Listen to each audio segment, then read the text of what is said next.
गोकुल का हर दिन कृष्ण की बांसुरी की मधुर ध्वनि और उनके अद्भुत बाल लीलाओं से भरा होता था।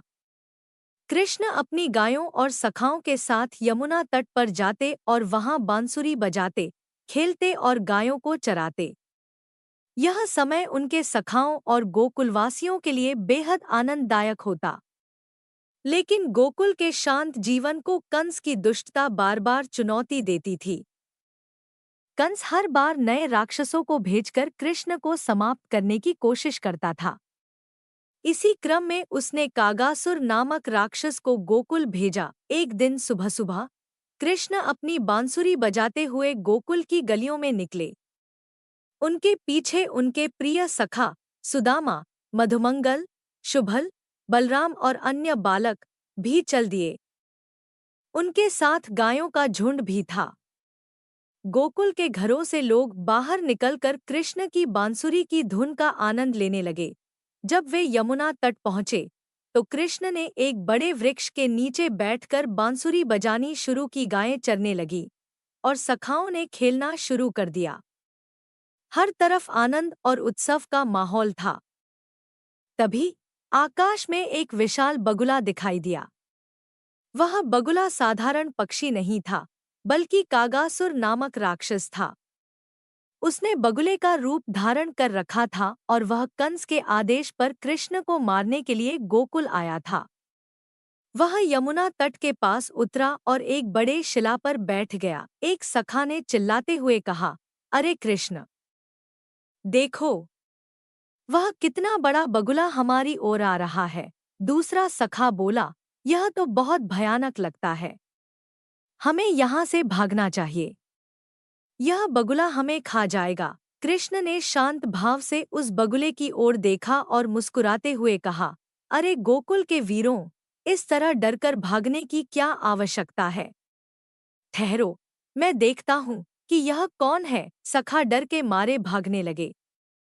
लेकिन बलराम, दाऊ भैया, ने उन्हें रोकते हुए कहा, डरो मत, यह कृष्ण की लीला है, वह इसे आसानी से संभाल लेगा। कृष्ण धीरे धीरे उस बगुले की ओर बढ़ने लगे। कागासुर ने अपनी चोंच खोली और पूरी ताकत से कृष्ण को निगल लिया। यह देखकर सखा चीखने लगे। सखा बोले, कृष्ण को तो वह बगुला निगल गया, अब क्या होगा?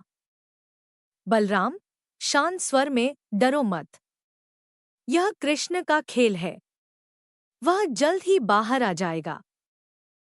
बकासुर ने जैसे ही कृष्ण को निगला, उसके शरीर के अंदर एक असहनीय जलन होने लगी। कृष्ण ने अपने शरीर को इतना तेजस्वी और उष्ण बना लिया कि बकासुर दर्द से तड़पने लगा। उसने तुरंत अपनी चोंच खोली और कृष्ण को बाहर निकाल दिया। कृष्ण मुस्कुराते हुए बाहर आए और बोले, अब तुम्हारा अंत निश्चित है। तुम्हें यह सोचने का अवसर भी नहीं मिलेगा कि तुमने क्या किया।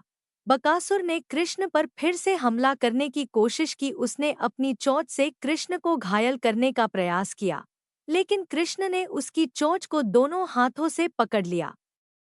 उन्होंने अपनी अलौकिक शक्ति का प्रयोग करते हुए उसकी चोंच को इतनी जोर से खींचा कि उसका सिर दो भागों में फट गया। कृष्ण ने उसे पकड़कर आकाश में घुमाया और पूरी ताकत से यमुना नदी में फेंक दिया। जैसे ही बकासुर नदी में गिरा, उसके प्राण पखेरु उड़ गए और उसका राक्षसी रूप प्रकट हो गया। यह देखकर सभी सखा हर्ष से झूम उठे। वे खुशी के मारे दौड़ते हुए कृष्ण के पास आए और उन्हें गले लगा लिया। सभी सखाओं ने मिलकर नृत्य करना शुरू कर दिया और कृष्ण की जय के नारे लगाए। बकासुर वध की यह कथा हमें सिखाती है कि साहस, सत्य और धर्म के मार्ग पर चलने वाले व्यक्ति को कोई भी बाधा नहीं रोक सकती। भगवान कृष्ण ने यह संदेश दिया कि बुराई कितनी भी बड़ी क्यों न हो, उसका अंत निश्चित है।